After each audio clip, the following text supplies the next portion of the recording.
जब जीवन में कुछ निर्णय करने की बात आवे, जब जीवन में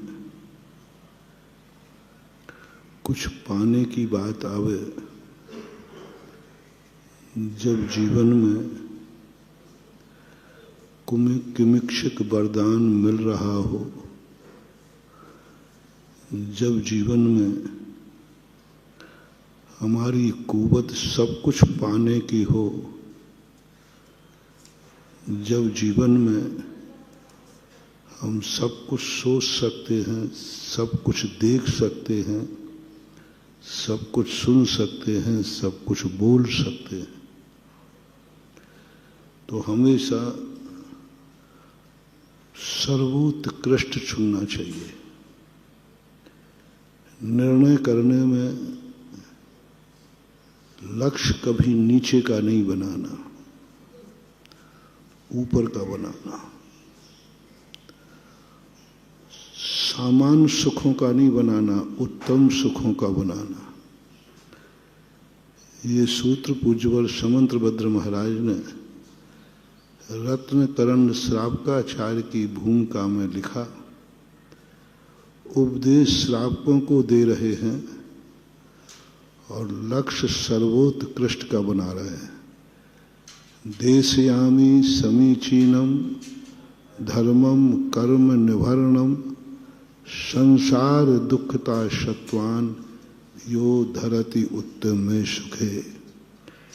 मैं उस धर्म को कहूँगा जो भव्य जीवों को उत्तम सुख में स्थापित करता है।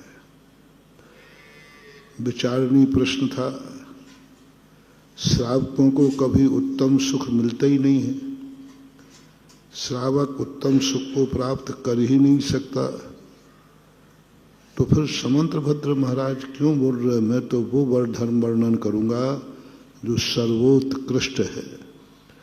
मैं वह सुख बताऊंगा जो शाश्वत है, अविनाशी है, जिसे कोई छीन नहीं सकता, जिसे कोई लूट नहीं सकता, जिसमें अंतराल नहीं पड़ता। क्योंकि जिन सुखों में अंतराल पड़ता है उन सुख की मैं चर्चा नहीं करूंगा। वे तो सम्यक दर्शन में बाधित हैं। कर्म के उदय से जितने सुख हैं वे पराधीन हैं। कर्म परवशे शांते दुःखैरंतर्तोदये पाप बीजे सुखे नास्ता श्रद्धाना कांक्षण स्मृता। ये पाप के बीच हैं, कर्म के परवश हैं, इनका अंत है, अंतराल है। मैं वो सुख बताना चाहता हूँ, उस सुख का धर्म बताना चाहता हूँ जो कर्म के अधीन नहीं है, जिनका अंत नहीं है, जिसमें अंतराल नहीं है, जो पाप के बीज नहीं है, ऐसे सुख का वर्णन करूंगा। जब चिंतन किया पूज्यवर की इस लेखनी पर, तो मैंने कि भगवान आप मार्ग तो दूसरा बता रहे हैं और मंजिल दूसरी बता रहे हैं। मार्ग दूसरा बता रहे हैं, मंजिल दूसरी बता रहे हैं। तो समंतभद्र महाराज ने कहा कि ना मार्ग दूसरा है ना मंजिल दूसरी है।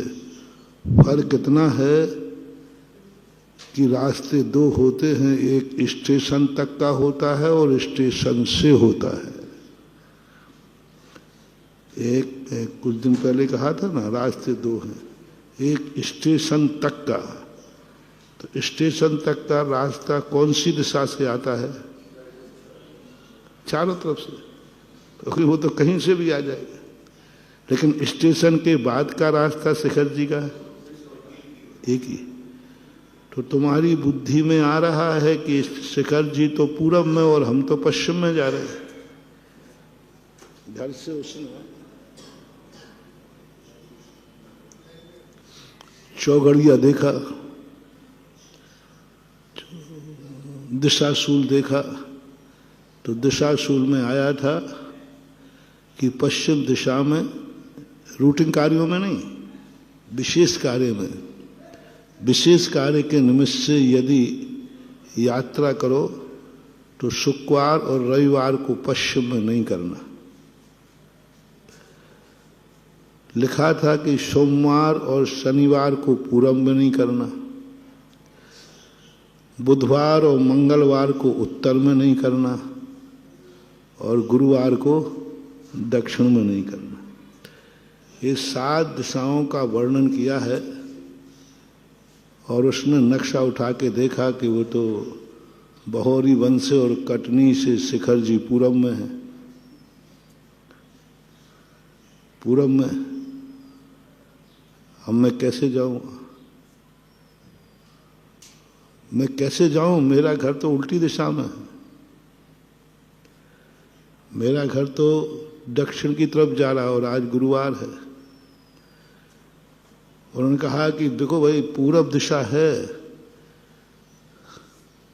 शनिवार और सोमवार का ध्यान रखना। अब वो क्या ध्यान रखे? अब घर से निकलते समय उसकी दिशा बिल्कुल उल्टी पड़ रही थी, तो उसको लगा कि ये सब गलत हो गया, लेकिन नहीं। स्टेशन तक का रास्ता दिशा में नहीं गिना जाता, स्टेशन तक के रास्ते दिशा में, क्योंकि नहीं तो हर दिन कोई ना कोई को दिशाशूल है, चाहे पूरब का आए चाहे पश्चिम, कोई ना कोई तो दिन तो स्टेशन के रास्ते चारों तरफ से आते हैं। स्टेशन तक पहुंचने की कोई दिशा नहीं है, कोई मुहूर्त नहीं है। जय जिनेंद्र, अगर आपको मेरी वीडियो अच्छी लगती है तो प्लीज़ मेरे चैनल को सब्सक्राइब करिए, लाइक करिए, शेयर करिए। इसी तरह से अपना प्यार मुझे देते रहिए।